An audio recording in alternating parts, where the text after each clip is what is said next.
Today's reading is from 1 Samuel chapter 16, verses 1 to 13. 1 Samuel 16, 1 to 13.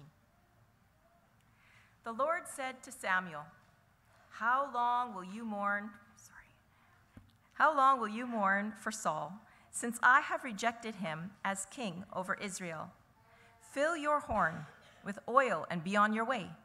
I am sending you to Jesse of Bethlehem. I have chosen one of his sons to be king. But Samuel said, How can I go? If Saul hears about it, he will kill me. The Lord said, Take a heifer with you and say, I have come to sacrifice to the Lord. Invite Jesse to the sacrifice, and I will show you what to do. You are to anoint for me the one I indicate. Samuel did what the Lord said. When he arrived at Bethlehem, the elders of the town trembled when they met him. They asked, Do you come in peace? Samuel replied, Yes, in peace. I have come to sacrifice to the Lord. Consecrate yourselves and come to the sacrifice with me. Then he consecrated Jesse and his sons and invited them to the sacrifice. When they arrived, Samuel saw Eliab and thought, Surely the Lord's anointed stands here before the Lord. But the Lord said to Samuel, Do not consider his appearance or his height, for I have rejected him. The Lord does not look at the things people look at. People look at the outward appearance, but the Lord looks at the heart. Then Jesse called Abinadab and had him pass in front of Samuel. But Samuel said, The Lord has not chosen this one either. Jesse then had Shammah pass by.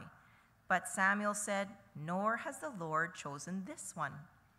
Jesse had 7 of his sons pass before Samuel, but Samuel said to him, The Lord has not chosen these. So he asked Jesse, Are these all the sons you have? There is still the youngest, Jesse answered. He is tending the sheep. Samuel said, Send for him. We will not sit down until he arrives. So he sent for him and had him brought in. He was glowing with health and had a fine appearance and handsome features. Then the Lord said, Rise and anoint him. This is the one. So Samuel took the horn of oil and anointed him in the presence of his brothers. And from that day on, the Spirit of the Lord came powerfully upon David. Samuel then went to Ramah.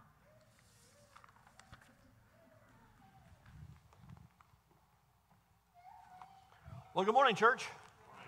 What an amazing morning, eh? What an amazing Manitoba. 27 today, 16 tomorrow. Doesn't get better than that, eh?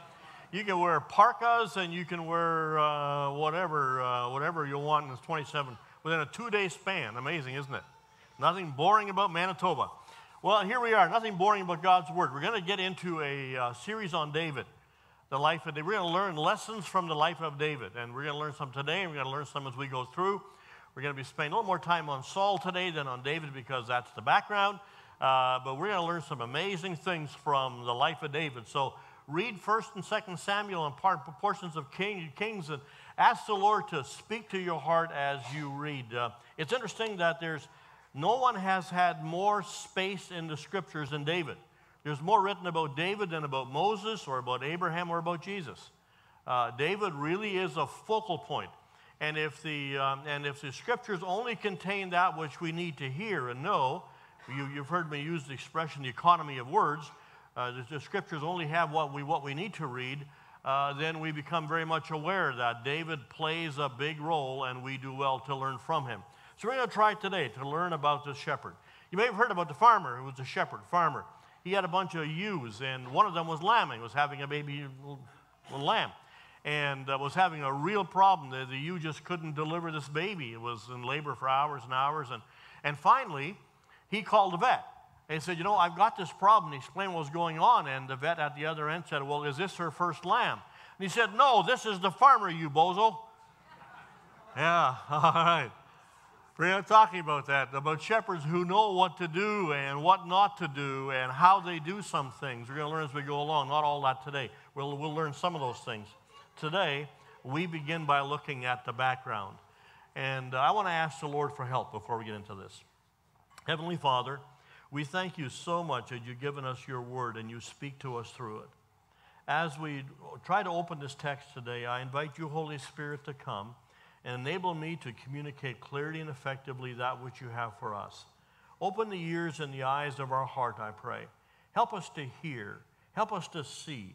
Help us to understand in those areas that only you can reach. Take captivity those things that would seek to distract us, I pray.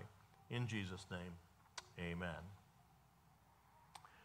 No man lives a life in a vacuum. We are all a part of a time and place, and we are impacted by our culture, by our government, by our leaders, by all those sort of things. So if we're going to study the life of a man, we must know something about the context in which he lived, the context in which he was reared. And so we must for David as well. We need to understand a little bit about the background. David lived in a time that was very turbulent. Saul, the son of Kish, had been anointed king some time before that, and he came into an even more difficult situation. Saul was installed at a time when anarchy, confusion, and attacks from enemies produced fear and despair across all the tribes. And we'll see their pictures in just a moment of their territories.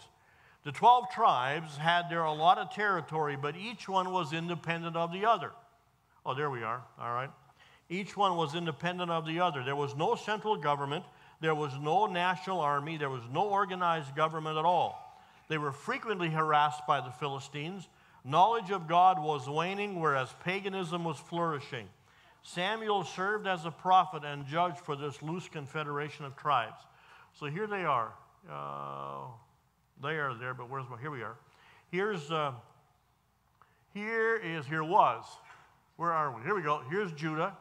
And here's Benjamin, Ephraim, Dan, Manasseh, Zebulun, Asher, Naphtali, Manasseh, Amnon, Reuben, and here is Moab and Edom, not part of the tribes of Israel.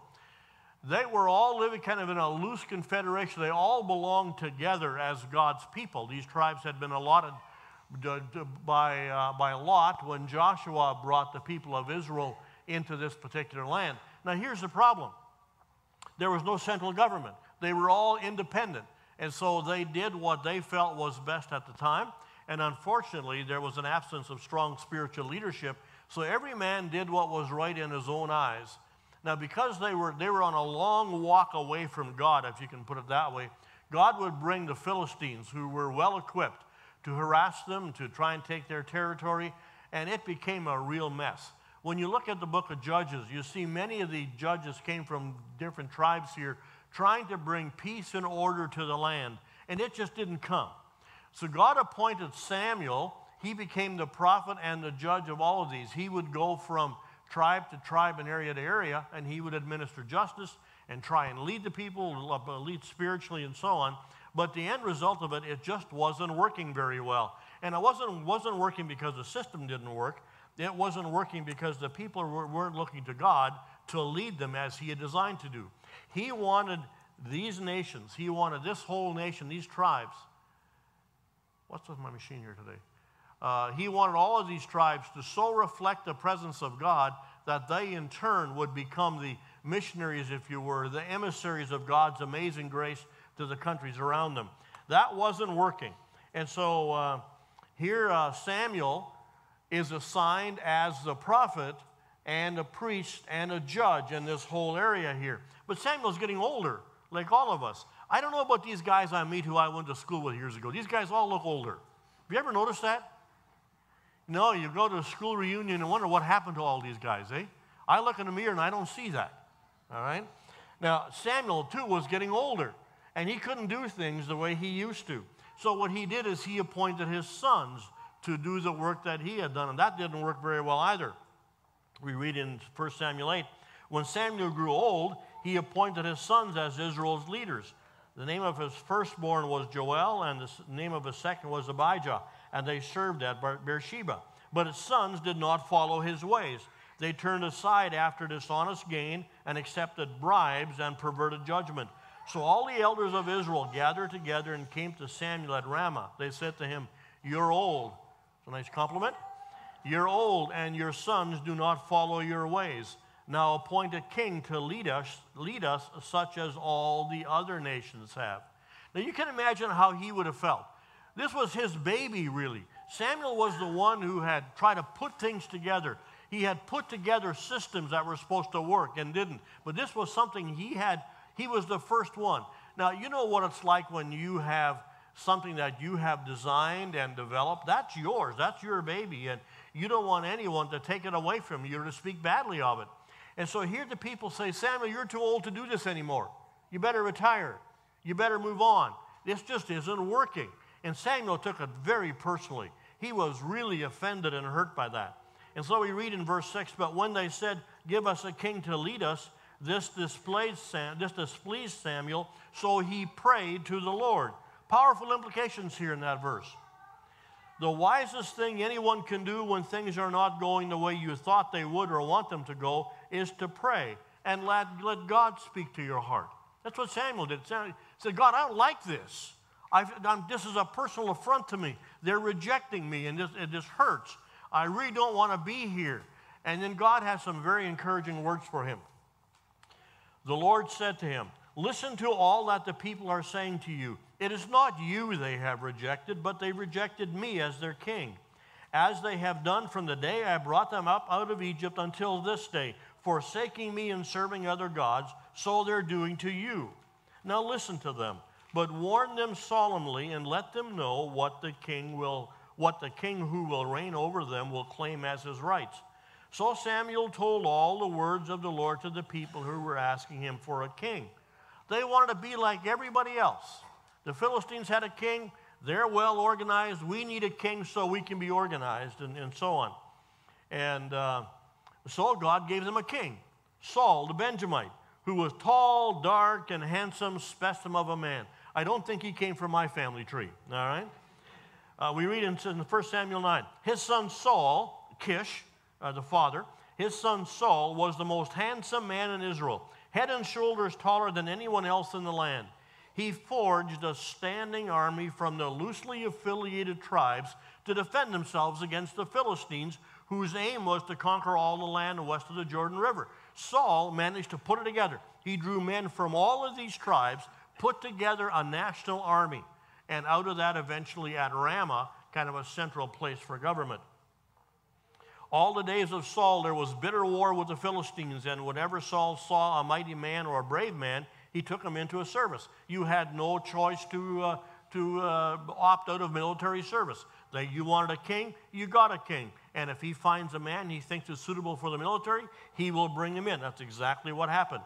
And he was flushed with success. Immediately, Saul had tremendous success. You'll read about that in Samuel. But the initial success is always very dangerous. Starting off with a flourish, being wildly successful, doesn't matter what it is, right from the very beginning, is dangerous.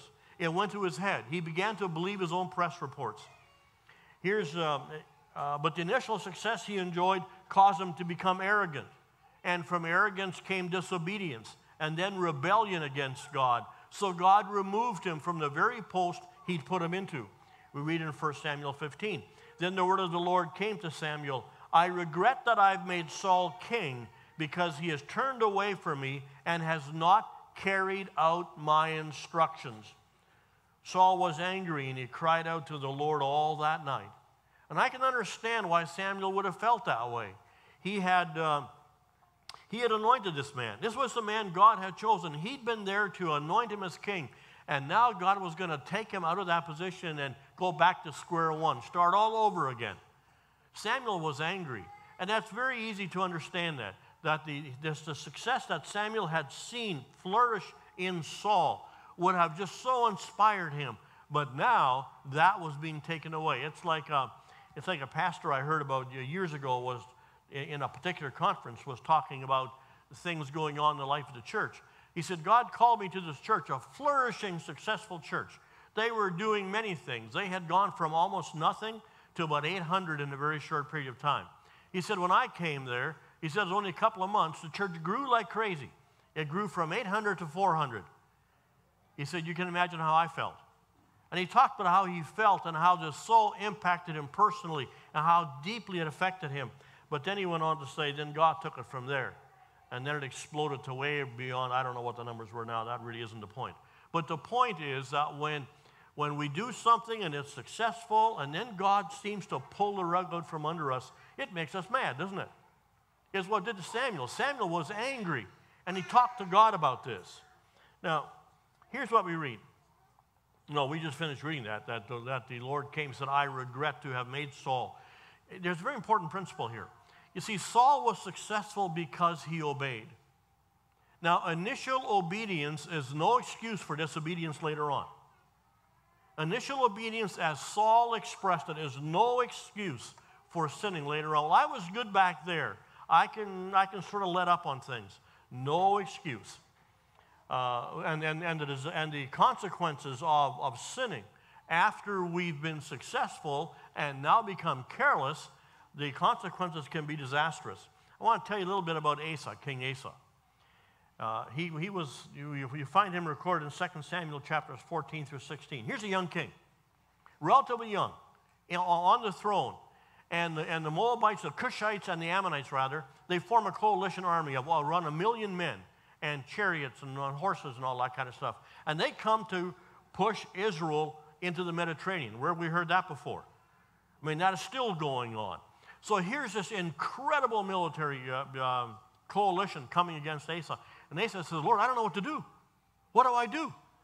And God says, don't worry, Asa. Don't worry. This is not your battle. They're coming against me. You just happen to be the one who represents me.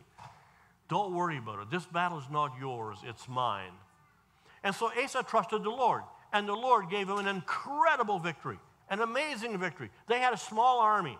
And God took care of it. There is no issue too big for God. So Asa, now very successful, begins to think he's the hot shot here. Then he gets sick. And he won't talk to God about his... Hang on, I'm going to back up because the sickness came as a result of judgment. Baasha was a king up in Syria. He had a little no-name brand kind of an army that was going to come against Israel. And Baasha said, well, we defeated, or Asa said, we defeated that big army, that big coalition. These little guys, we'll just wipe them off the map. But it didn't work that way. God allowed Baasha to gain the victory because Asa hadn't trusted in God. And so now as a result, God came to Asa and said, you know, if you would have listened to me the way you did when you first started, when you were first young and new and being a king, you came to me and listened to me. If you would have continued doing that, I would have given you the victory as well, and you wouldn't have difficulties the way you did. But now, as a result of what you've done, you're going to have conflict for the rest of your life. Furthermore, God caused a sickness to come into his feet. We don't know if it was gout or what it was, and he wouldn't go to the doctor. He did go to the doctor. He wouldn't go to God to ask about this. It's really interesting how the scriptures say Asa did not trust God, but rather put his trust in doctors. Now, we need to put our trust in doctors. God has given them to us. This is saying nothing about doctors. It's about Asa, who was initially successful and then floundered and paid a very bad price for it. That's what Saul did. It's a lesson for us. We can start successfully, and things can go very well. We can start successfully in our Christian life and flourish when we're new and we're in the Word and we pray and we fellowship, and then we get sloppy. We get out of the Word. We don't pray the way we used to. And all of a sudden, things are going shife. All of a sudden, things aren't going the way we like. Things are going wrong. God's trying to catch our attention. That's what happened to Asa and Saul as well, and Saul wouldn't pay attention.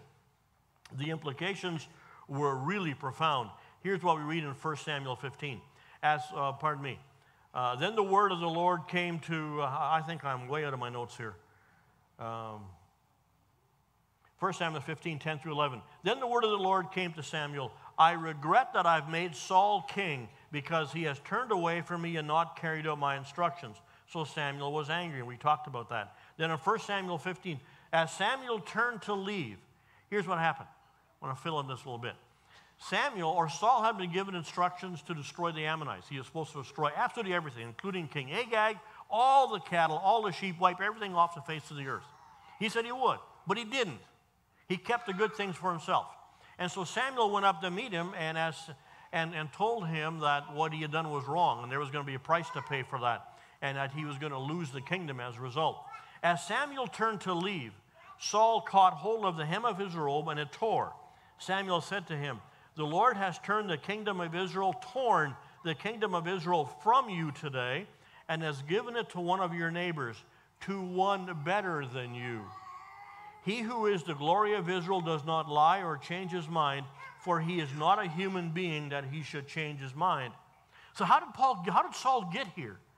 How did he get to this low point in his life where he openly defied the Lord?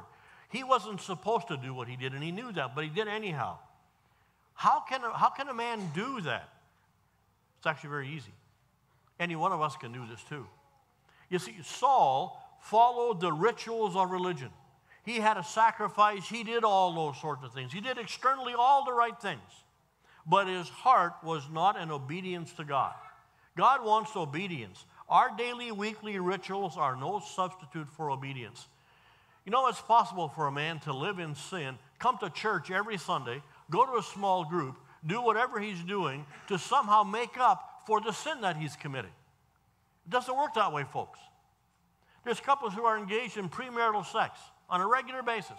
Come to church, raise their hands in worship, sing, maybe even lead a Sunday school class, and somehow feel that they're making up for their sin by doing the sort of things that are regularly done in worship. Folks, it doesn't work that way.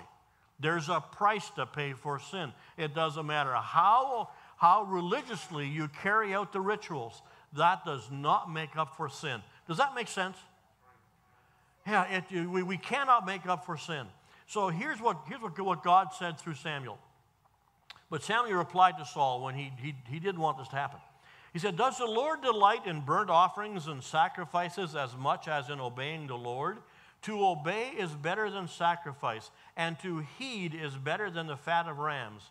For rebellion is like the sin of divination, and arrogance like the evil of idolatry. Because you rejected the word of the Lord, he's rejected you as king." Here's cause and effect. Because you rejected the Lord, he has rejected you as king. It wasn't the other way around.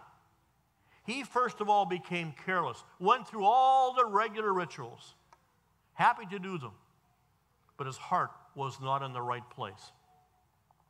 So Samuel gets another commission. God commissions him again to go anoint another king over Israel. The Lord said to Samuel, "How long will you mourn for Saul, since I rejected him as king over Israel? Fill your horn with oil and be on your way. I'm sending you to Jesse of Bethlehem. I've chosen one of his sons to be king." So today, folks, let's meet the shepherd king of Israel. And we're going to look at chapter 16, verses 1 Samuel 16, 2 through 5. I don't have a slide for that, Cass. The Lord said to Samuel, "How long will you mourn for Saul? Since I rejected him as king over Israel, fill your horn with oil and be on your way. I'm sending you to Jesse of Bethlehem. I've chosen one of his sons to be king." But Samuel said, "How can I go? Saul will hear about it and kill me." Here's this communication between God and man, all right? Saul will kill me. Saul will find out I'm anointing a king. That's treason. He's going to hang me or have my head for treason. The Lord said, "Take a heifer with you and say, I've come to sacrifice to the Lord. Invite Jesse to the sacrifice, and I will show you what to do. You are to anoint me. You are to anoint for me the one I indicate." Here's one of God's ways I've found operates. He sends us along a way, but doesn't tell us what to do at the other end. He keeps on saying, "Just trust me. I will guide you." God may be guiding you into something He wants you to do, and you're saying, "But what am I going to do when I get there?" That's none of your business at this point.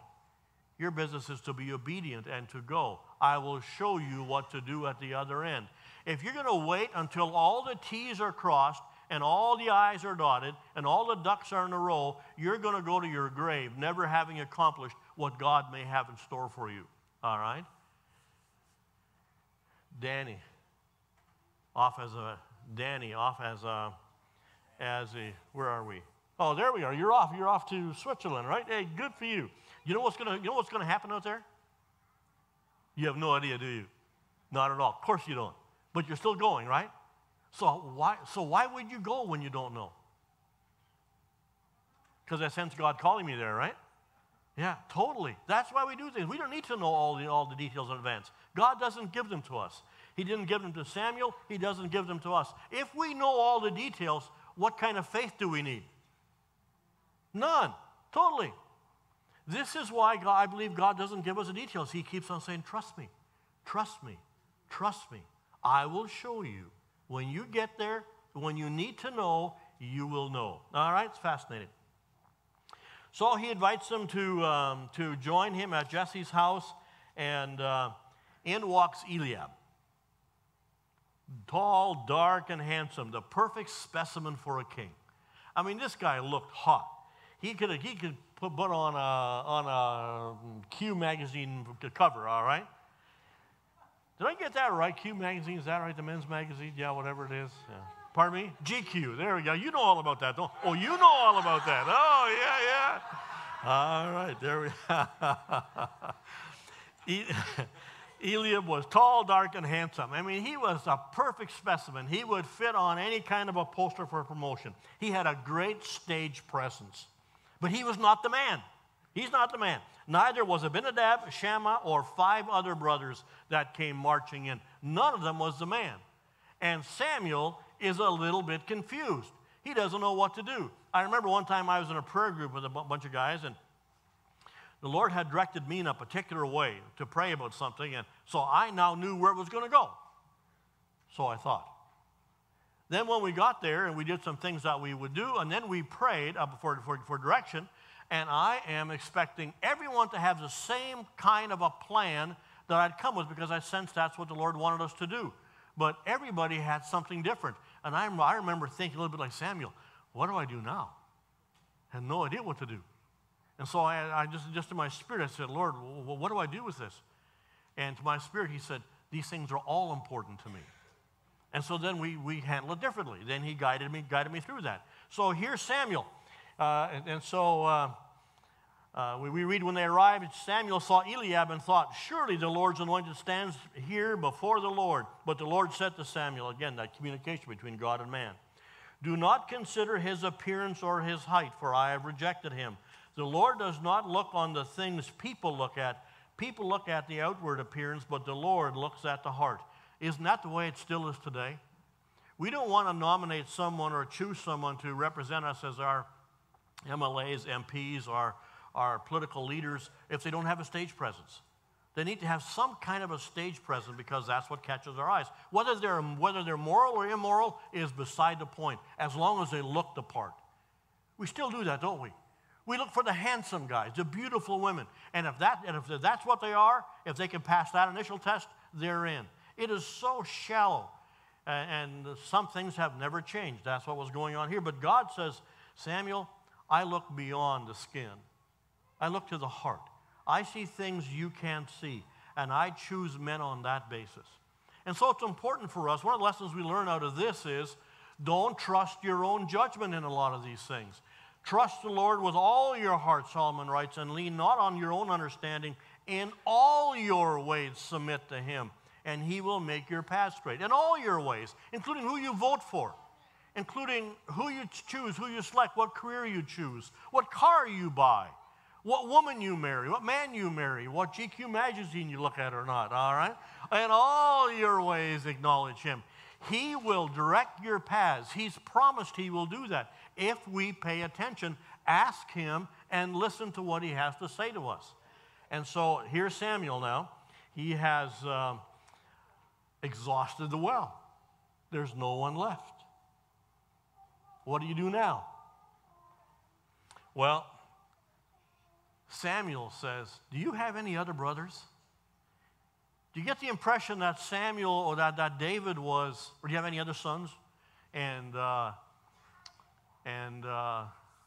goes, oh, let me see. Oh, yeah, there is one more. There is one more after all. He's the kid out there with the sheep. He really doesn't count. Have you ever felt that way? You're the youngest in the totem pole, and everybody else gets attention. How come all these heads are nodding here, all right? Yeah. You're the youngest in the totem pole, and no one cares about you. You're just no schlapsel, you know. You're just, you just don't matter. You get the picture of the family life here is David really didn't matter to anybody. If he lived or died, well, the only thing that'd be missing is there'd be no one to look after the sheep. But beyond that, there was nothing about this guy, all right? There was nothing that the dad would even remember. I can't imagine how David would have felt if he would have heard the story. He said, yeah, all of your brothers went and marched in front of Samuel, and your dad didn't even remember who you were. How would that make you feel? I mean, he was not the most valuable player on the team, that's for sure. In fact, he would have been the LVP rather than the MVP, the least valued person rather than the most valuable player. He's, maybe some of you felt this way. Maybe you've been in school and you weren't very athletic, and then the team choosing went on. Didn't you love those days when you knew you were going to be chosen last? Oh, man, that was horrible. Unfortunately, I've never been in that position. And I'm serious when I say that. I was good in sports. And I really was.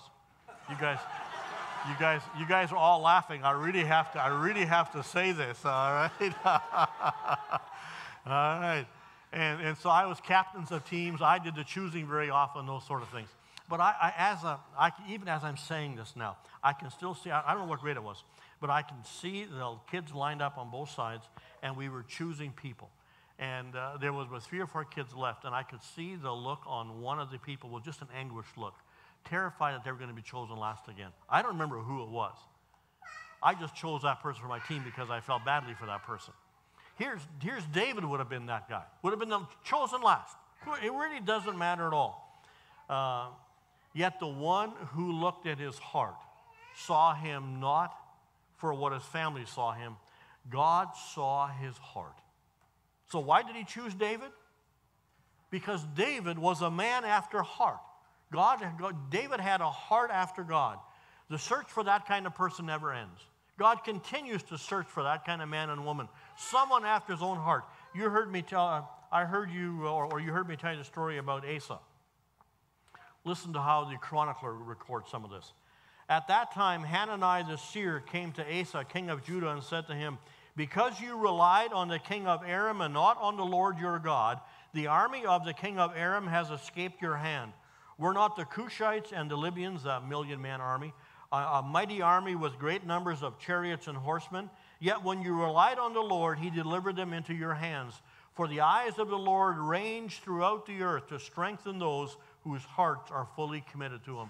I believe God is still doing that. The eyes of the Lord range across the earth to find that man or woman whose heart is committed to him, to strengthen them so they can carry out and fulfill the task that's been assigned to them for which they've been gifted. Is your heart committed after God? Are you committed after God and knowing him better and following him? If you are, you can be sure he will strengthen you for whatever needs to be strengthened. So how does God do this? How does God create a heart in a man or a woman? There are certain things that God does. He provides opportunities for solitude, for aloneness. We need alone time where we can examine our own hearts, where we can experience things and listen to God the way we can't when there's noise all around us. God trained David in solitude. Chuck Swindoll, in his biography of David, writes, solitude has nurturing qualities all its own. Anyone who must have superficial noise to survive lacks depth. If you can't stand to be alone with yourself, you have deep unresolved conflicts in your inner life. Solitude has a way of helping us address those issues. That's one of the things we miss in this generation, is solitude. I see guys and gals walking down the street, jogging. They got their earbuds in. And they're thinking, why don't you take this time to listen to your heart? Take this time to think deeply. But no, we don't like solitude. We invite all sorts of noise and images into our life so that we're not going to be solitude. Isn't that right? Yeah, solitude is one of the places in which God develops a man or woman after his own heart. Secondly is obscurity. God trains his leaders first by obscurity. No one sees them. No one knows them. Servant leaders in training are unknown. They're unseen. They're unappreciated, and they're not applauded. Those who accept the silence of obscurity are best qualified to hand the applause of popularity. If God has you in a place right now where no one knows about you, you're all alone, don't worry about that. That's your training school. If you're in an area right now where no one knows your name, isn't it Cheers? There were a place we like to come here because this is a place where everybody knows your name. All right? That's wonderful experiences to have. But where we really get trained is when we do things when no one sees us. When we're unappreciated, we're unknown. There are certain character qualities that get built into us that cannot be built in any other way. God trains us through monotony, things that are boring, just doing the same thing over and over and over again. Doing the menial tasks, the insignificant ones, the routine work, the regular, unexciting, uneventful daily tasks of life. Just plain life, L-I-F-E. God is shaping us in it. Some of you have routine jobs. It's just the same thing over and over and over and over again. Motherhood is like that, isn't it? Parenting is like that. Just the same thing over and over again. That's God's training ground. God is training us, and when we're faithful in those places, God is turning us into a man or a woman after his own heart. And then reality, God trained us in reality. Stuff hits us. I mean, the real world, we run right into the real world. David did not shirk from real life situations. He had confrontations with lions and with bears and whatnot. He did it faithfully. He could have run. Those weren't his sheep, those were his dad's. But he was being shaped and molded in that environment to become the man that he became. I want to assure you that if you are a man or a woman after God's own heart, you're going to have things where you're going to run smack into things. You're going to meet people who don't like you. You're going to have equipment break down just when you need to go to the harvest, and the list goes on and on and on.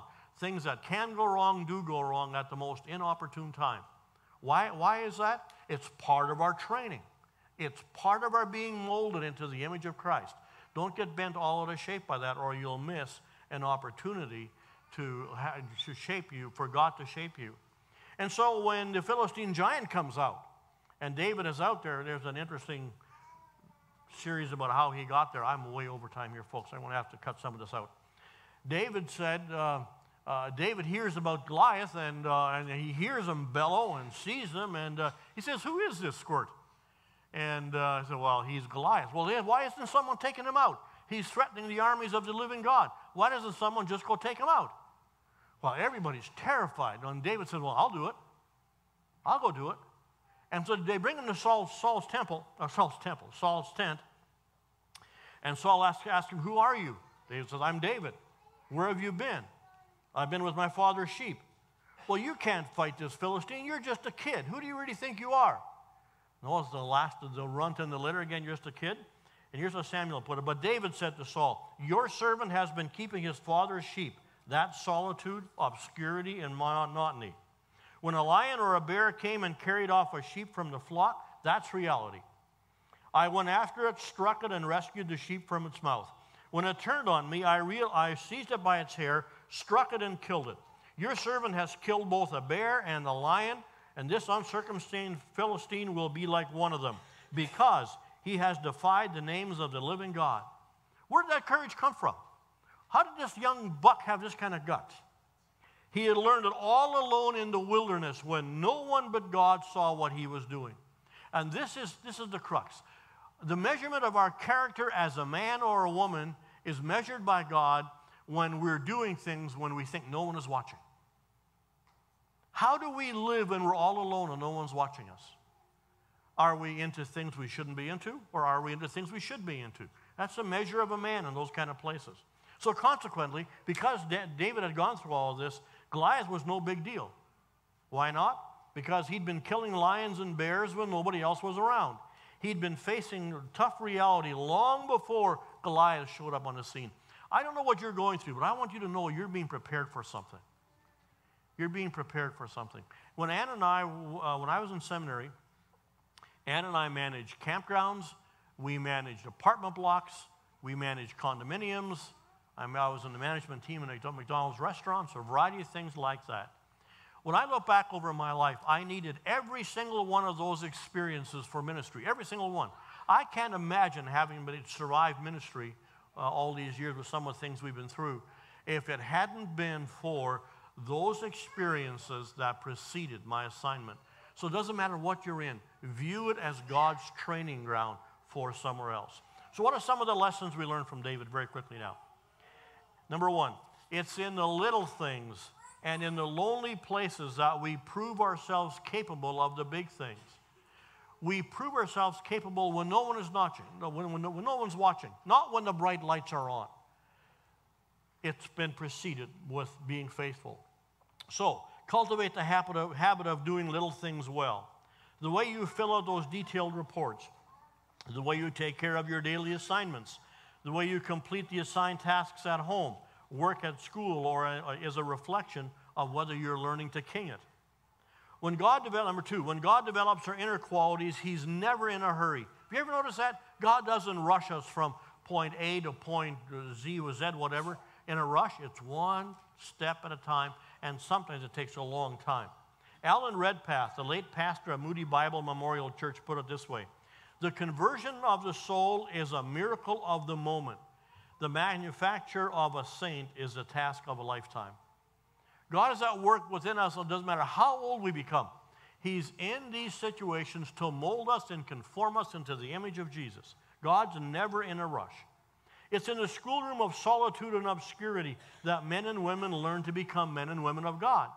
We don't learn to become men and women of God in a spotlight. We don't become men of God on a stage. We become men of God in those times when no one is watching, things are difficult, and all those sorts of things. Number three, there's no substitute for obedience. Tithing, worship are not substitutes for obedience. Disobedience may result in the withdrawal of a call from God, as it was for Saul and King Asa. Now, what's happened to my notes here? I'm moving from page 9 to page 8 to page 7 to page 5 to page 4 to page 2 to page 1. Where'd my last page go? Well, it's somewhere. All right. Anyhow, make sense, folks? Are you a man or a woman after God's own heart? Are you seeking him? Are you walking with him? Are you faithful in the little things? Are you faithful when you're alone? Are you making time for quiet? Are you making time to just turn off all the sound and just listen? Go out there in nature. If you like the outdoors, just go outside and just listen. Let nature speak to you in all of its silence. It actually feels loud sometimes when we're completely enveloped by silence. But it's in there that God moves on our hearts and molds us and shapes us and helps us see things we need to.